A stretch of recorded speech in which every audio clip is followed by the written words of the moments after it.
Hey, what's going on?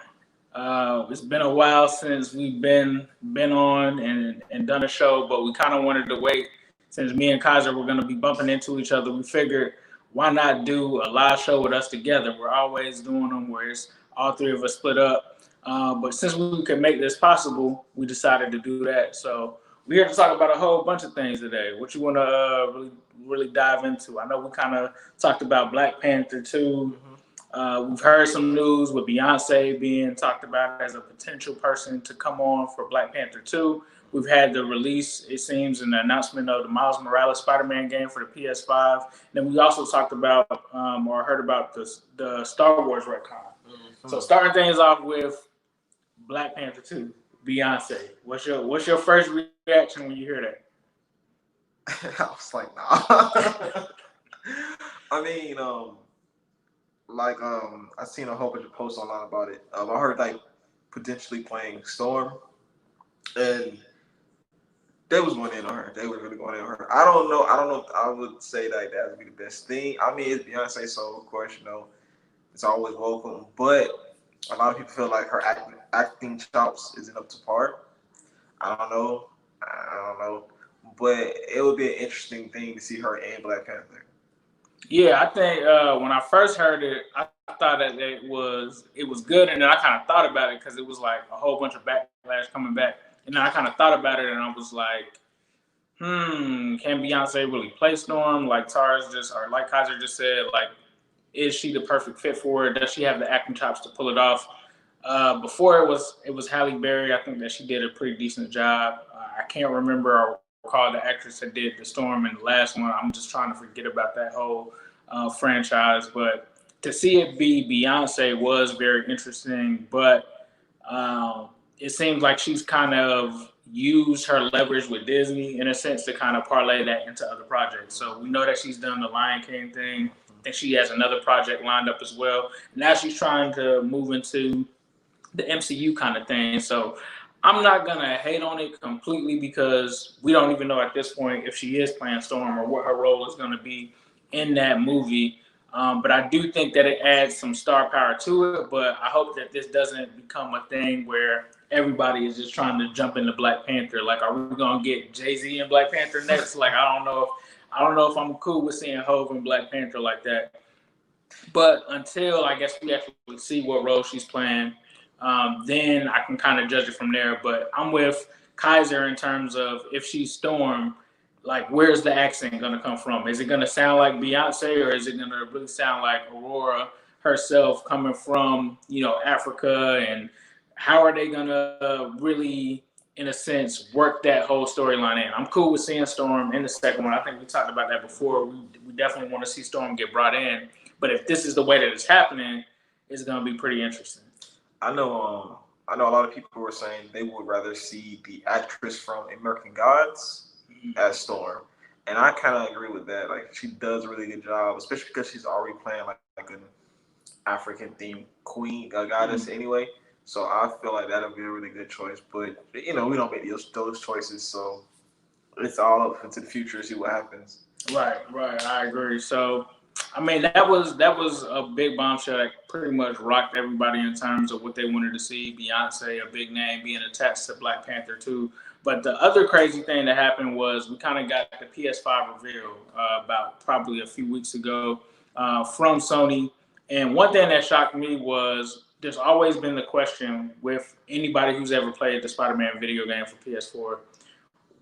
We know that Miles is in it, right? We saw Miles in the storyline. We didn't really get to play with him like we wanted to, Mhm. but we were like, okay, there's got to be something coming. Me personally, I thought that they were going to handle that in like a DLC. Like, I love Miles Morales and everything, but I never thought that they would give him his own video game. I thought that they would try to go the cheap way and say, hey, we're going to give you guys a Miles DLC. That's it. But the big announcement that was just a bombshell was that not only do we get Miles Morales in his full capacity, he's getting his own game. So it's Exactly. like like at first when I thought that they were showing it, when I watched it, I was like, oh, this is just like because I've heard people say that they're gonna bring the Spider-Man game to PS5 and just do some new things with it. So at first I was like, oh, this is just gonna be a DLC version of the new version, and then it's like, nah, this is the actual game.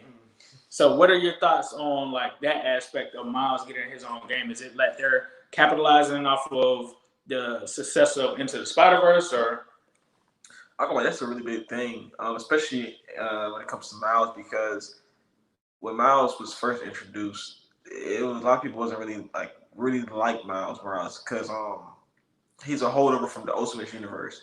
So to see from where he started to where he's at now, it's really such a beautiful thing because you know, of course, you know Miles Morales is a black character, and there aren't really many black prominent characters coming out of like there are, but not getting that much as much attention as as he is getting. Right. So I'm really excited about this, especially because it's his own game, and they just said that they were working on Into the Spider-Verse 2. So yeah, man, I'm hyped. I need more Miles, Right. Because he's such an interesting character, Right. And he's like Peter, but he's different at the same time. Not just because of his skin tone, but because of the things that he's had to deal with. Mm-hmm. So it makes it a good contrast, and I can't wait to see if they do that game because the first game was really good, and Miles has a few powers that Peter don't. So that'll be interesting to see how they take those abilities and put them in the game. So. Yeah, that's definitely something that I have to agree with too. And I remember this man was the first person that put me on Miles Morales. Like I've been a diehard Spider-Man fan my entire life, but from my walk of life, I kind of just go off of like the '90s animated shows. I read some comic books, but I stopped reading comic books at a young age, so I was unaware of a lot of the newer generation. And I remember he told me from day one, he was like, "Nah, you got to get on Miles Morales. Like Miles is real," and that was what sparked my interest about Miles. And then the fact that they ended up coming out with the movie, like you said, it just was dope. And the fact that he's getting this notoriety, I think that he deserves in terms of being so popular, is going to make the PS5 game interesting because as a player of the PS5 game, we all know that things, and I'm not really spoiling anything, but we all know that things in this video game universe have played out differently. Aunt May dies after the first game. So in my head, I'm wondering, I'm like, okay, so how do we get from what happened in the first Spider-Man video game to what's happening now? And if you're familiar with the story of Miles Morales, you know that he takes up the mantle in his universe because Peter Parker dies. So does that mean that this Peter Parker in this Sony universe, the video game universe, does that mean that he dies? I mean, when you watch that trailer, it sounds like it's like Peter saying, Miles, it's your time now, but Peter's nowhere to be found. So what does that mean? Does that mean that this new Sony universe Peter Parker is already gone? That's what I'm going to be excited to see, is how they're going to tell that story. And I think you hit on something perfectly when you said Miles has his own style. Like there is Peter Parker and there is Miles Morales, but there are noticeable differences, like you said, in terms of their powers. And one thing that I had researched before this game was announced was people kind of hinted at, okay, if they do a DLC with Miles, he's going to have to swing differently. It's just going to have to be different. And it's going to have his own style with it. And so I'm excited to see what they do with that. But I'm just excited to see that he's going to have his completely own game. So that's going to be dope. And we already know about all of the different suits and stuff like that. So I'm interested to see what suits will be used for him. Like in the Peter one, we saw all of the different suits from all different areas. But I'm interested to see like what suits we can put on Miles too. You know what's funny though, is that a lot of people give Miles Morales credit for being the first Black Spider-Man, but a lot of people don't realize that Spider-Punk is actually black. Oh wow! His name is Hobie Brown. Okay. Yeah, so they could probably use like his costume as an alternate skin for Miles. That would be dope. That would be really dope. But I don't know if I paid attention enough. Does the Spider-Man game take place in the? I know it's like its own continuity because it's like a video game, right? But does it take place more in the Ultimate Universe or just the regular universe? I think I would probably say it's more so the regular universe, from what I've been able to tell. Like all of the villains that I've seen inside of it, they seem to correlate with like the original universe. So I know like I'm not sure which universe it is, but I know that there's one universe where I guess like the Rhino is more so kind of machine based. He kind of is in this one, but not really. It still pays a lot of homage to like the original version of him. And then there's other guys like Tombstone, and it's almost in a sense I want to say like its own separate universe, but it still kind of pays homage to a lot of the other ones as well, if that makes sense. So it's kind of like I don't know. It's kind of like its own thing. But even when you look at the relationship with Doc Ock and Peter, it's the same thing. When you look at the suit, it's like the same thing, but it's just more upgraded. To me, the Peter Parker character, and I think they did this on purpose. He kind of favors the guy that plays him in the MCU. It just looks like an older version of Tom Holland. Like he really looks like an older version of Tom Holland. So to me, it's kind of like their own thing. I haven't seen like any new villains. They did have like the Sinister Six in there.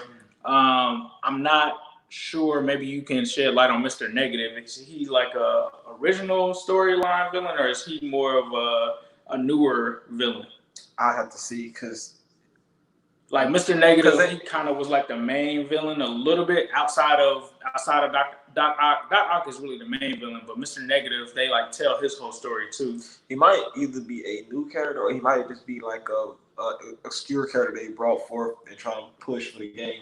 But I have to see because it's so many because there are so many characters and so many villains that just fell by the wayside through the years that it's almost impossible to tell. You're like, oh yeah, I came up with this idea for a character. Yeah, he already exists. We just don't use him. Now that you say that, it is kind of different in one key area. The Harry Osborn character, instead of him, at least right now, looking like he's going to be the Green Goblin, it seems like he's actually going to be Venom. So that's going to be totally different. That's like one of the twists that they kind of have on it with that. So the twist that they kind of did with that is like Harry's mom. They explained how Harry's mom passed away. She had like some kind of rare form of cancer or something like that. So she passed away, and then apparently Harry has gotten it too. And so like that sends Norman Osborn into like a tailspin to try to figure out whatever he can to help him. And I think he tried to use like the Mr. Negative stuff, like the experiences or the experiments that they use on him, but it didn't really work. But they show a clip at the end, and it looks like a symbiote on Harry, and everyone's like, okay, it's looking like Harry's going to be Venom in the next one.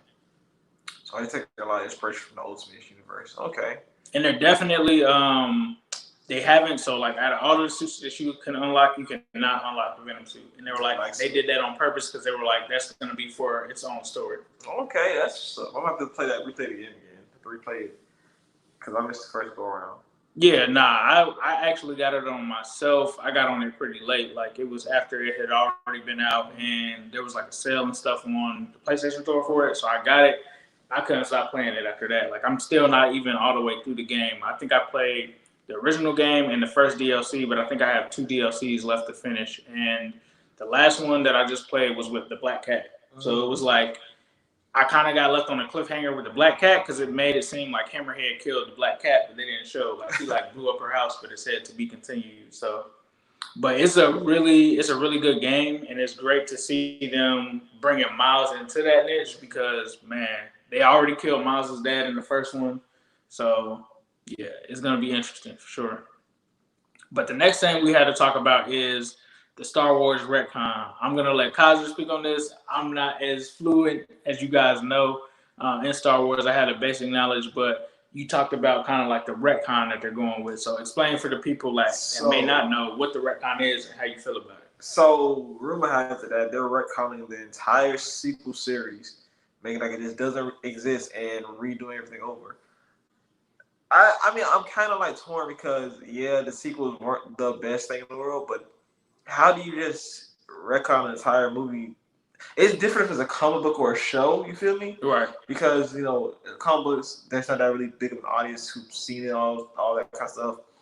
But you're retconning like 3 heavily marketed movies. Right. And like, oh yeah, these 3 movies over here that we spent all this time working on, they didn't sound the best, but yeah, they don't work. They don't exist anymore. So now it's kind of like, how are they going to go about doing this?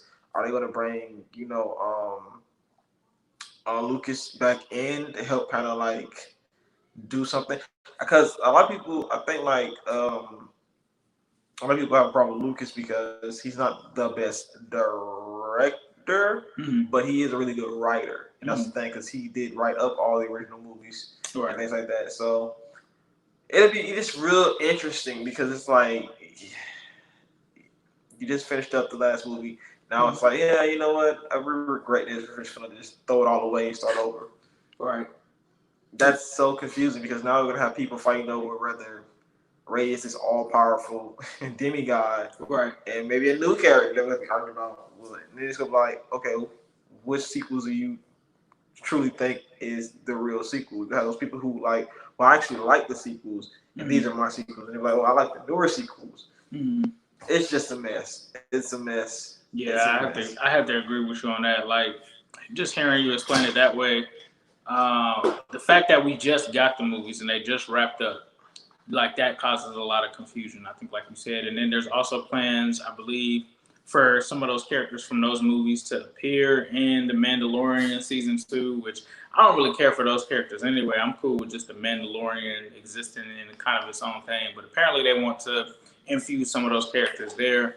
But I have to agree with Kaiser in terms of it's going to be super confusing. You're not going to have any consistency of what the real sequels are versus the newer sequels. And if they do this over again, do they keep the same cast? Do they hire, a new cast, introduce us to a new story? Do they still bring Luke back? Like, it's gonna be really confusing. And then they can't bring Carrie Fisher back. So what happens with that? I know you can do CGI and stuff like that, but still, it would just be pretty weird. I mean, I'm not the biggest fan of the newer movies, but I don't think that it's to a point where you just have to completely erase everything and redo it, because I think, like you said, it causes more confusion.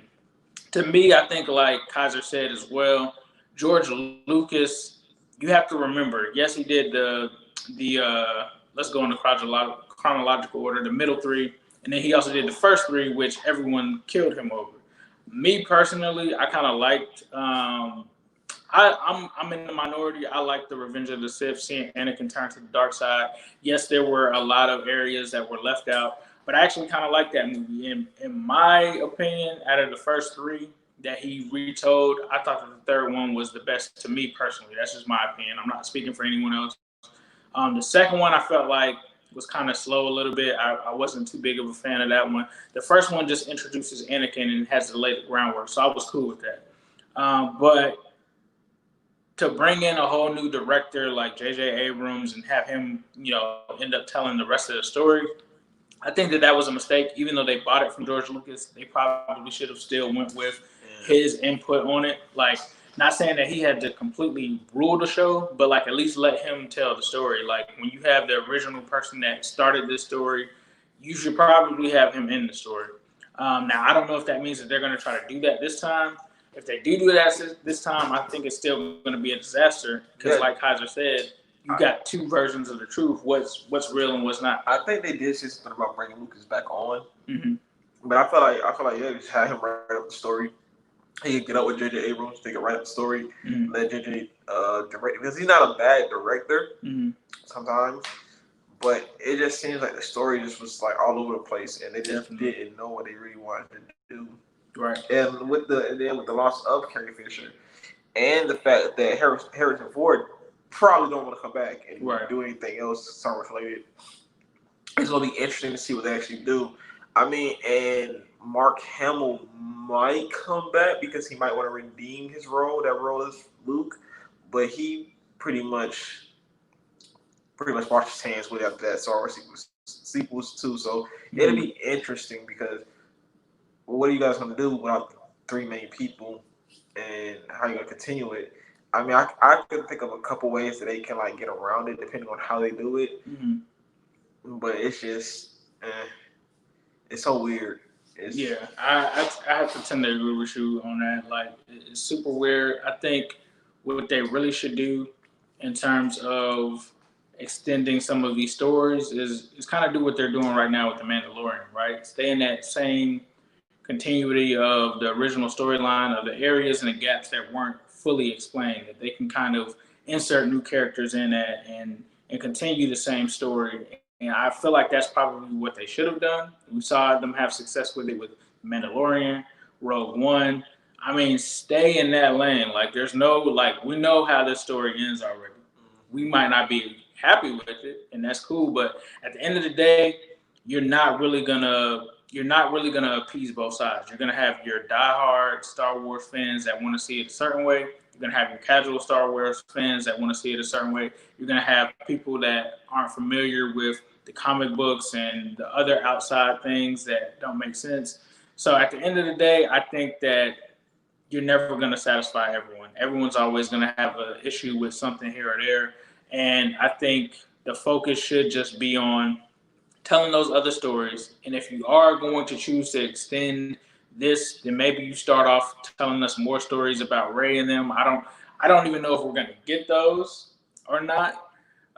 But that's what I personally would do. Like, if you're gonna retcon something, you're gonna have to retcon the entire story, and I think you're gonna have to go back from episode one and redo it. And I think that's gonna piss a lot of people off because nobody's gonna want to see those middle movies get redone because those are like classics. So I don't know. What do you think?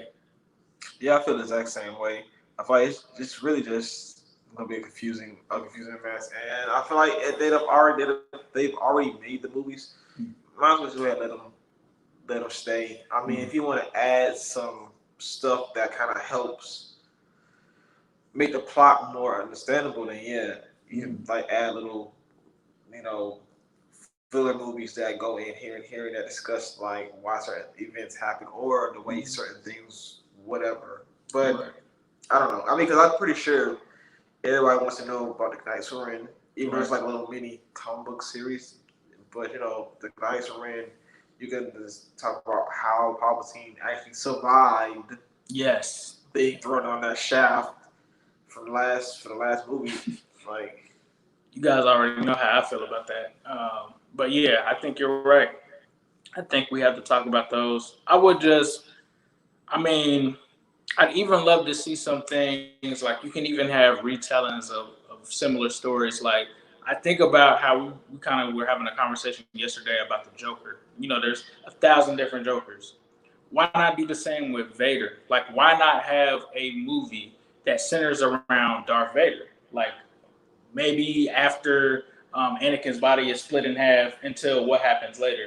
Like, I would love to see a movie that just is from Darth Vader's standpoint. And it could even go, like, to me, you could even make like a trilogy off of that where you just alone tell Darth Vader's story to the point of him being Vader, to the point of him going against the Emperor at the end. Like, I personally would love to see that because me personally, the person that gets the most excitement from me whenever I'm watching Star Wars anything, and it happened at the end of Rogue One, is when Vader shows up.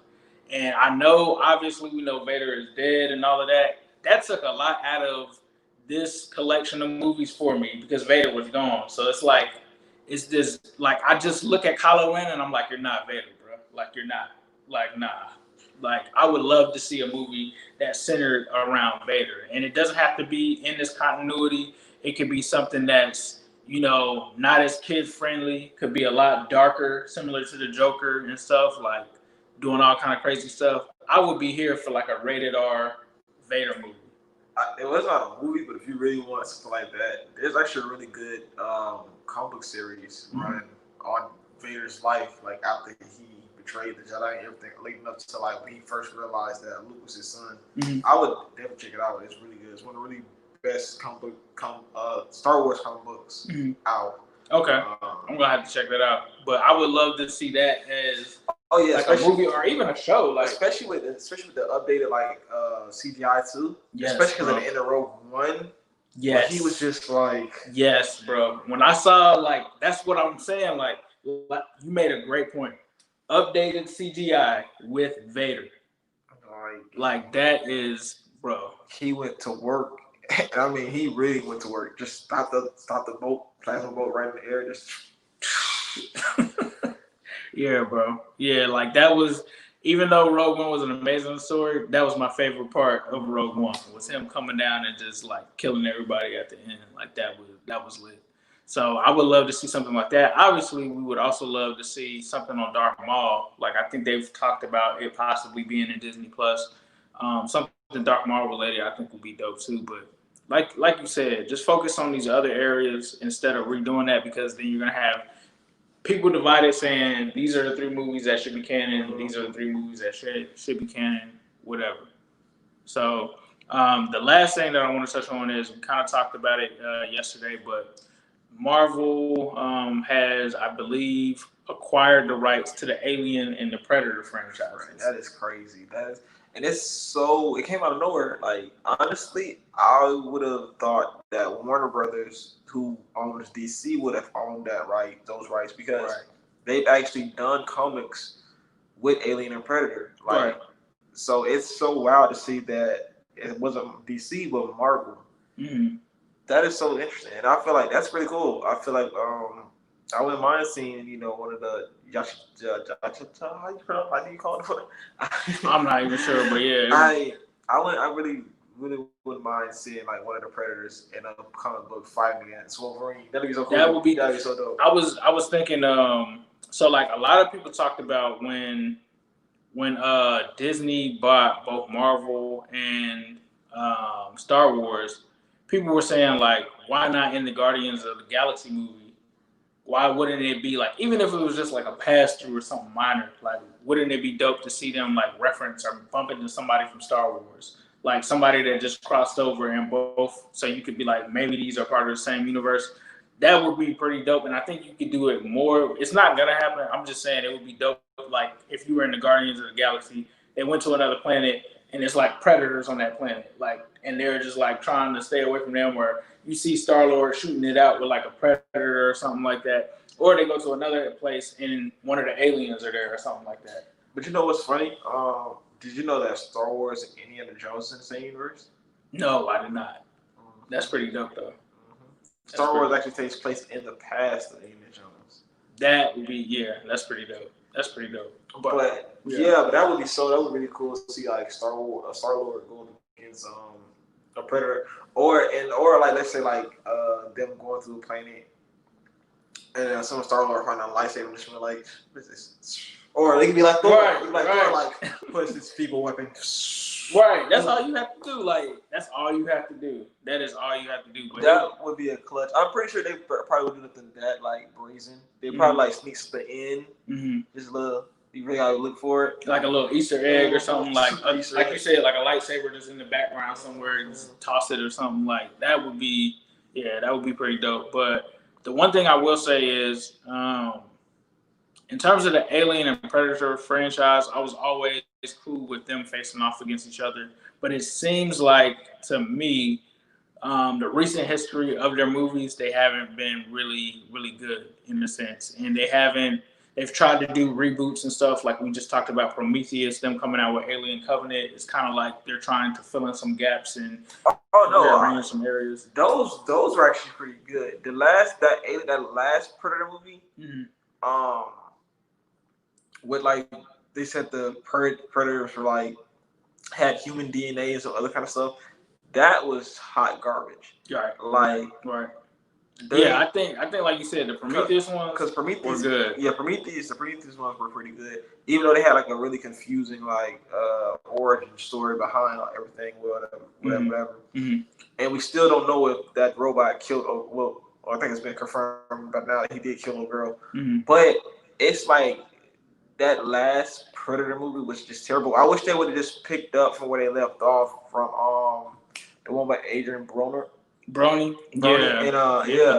but instead they did this whole. It kind of like they did kind of reboot it to kind of like be like the first one. But it was just terrible. Yeah, and what they tried to do is there's this new thing that you guys are seeing with other movies like Halloween, where it's like they ignore Halloween 3, 4, H2O, all of that, and they're like, oh, this movie picks up actually after Halloween 2, and it's just a newer version that picks up after that. So I feel like they try to do like some of that, and I think at this point it's just like, all right, I don't understand how.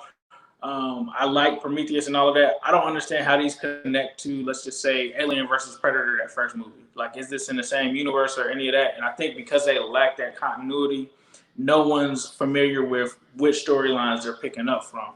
I actually liked Alien vs. Predator, but that was me as like a much younger person, so I might have to go back and rewatch it and end up thinking that it's trash. But at that point, I actually had liked it, especially with the humans teaming up with the Predators against the aliens. And then they kind of got rid of it. I remember that one being like Sanaa Lathan was like the main character, essentially, like low key. And then I think when they did the second one, I think she was gone or something. I don't even know if she was even in the second Alien one. vs. Predator Rec Room.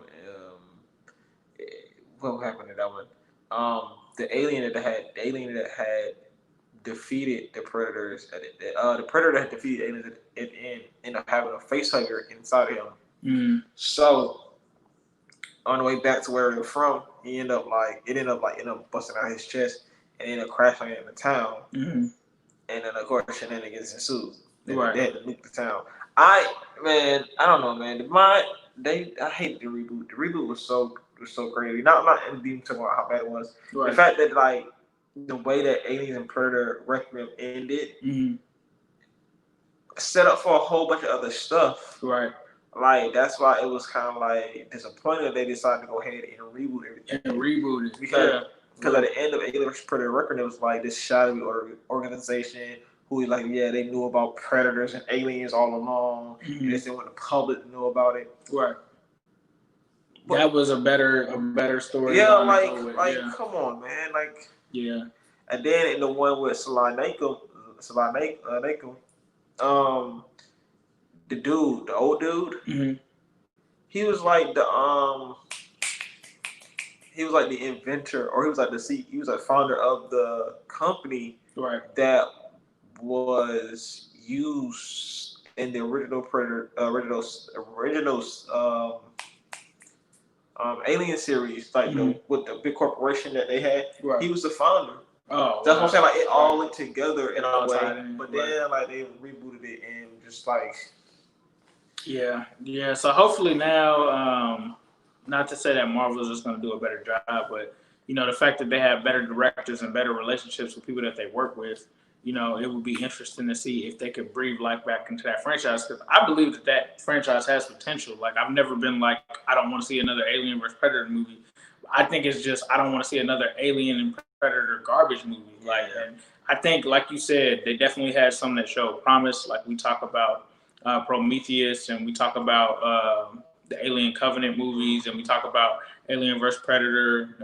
Both of those movies, I think that they've shown that they show potential. So hopefully now we'll get some better structure with those, and hopefully we'll see those coming to the big screen. And of course, we got to see them face off again. That just has to happen. Yeah. But hopefully, like you said, hopefully we get to see them referenced in other movies.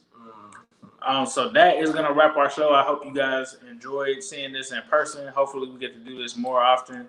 And hopefully we'll be able to get Delta Kilo down here whenever he visits, and we'll try to do a whole show with all three of us together whenever, if time permits. We all have different plans and stuff like that. And it seems like Delta checked in with us. He did. But yeah, that's the show. Thank you guys for tuning in, and we'll catch you later.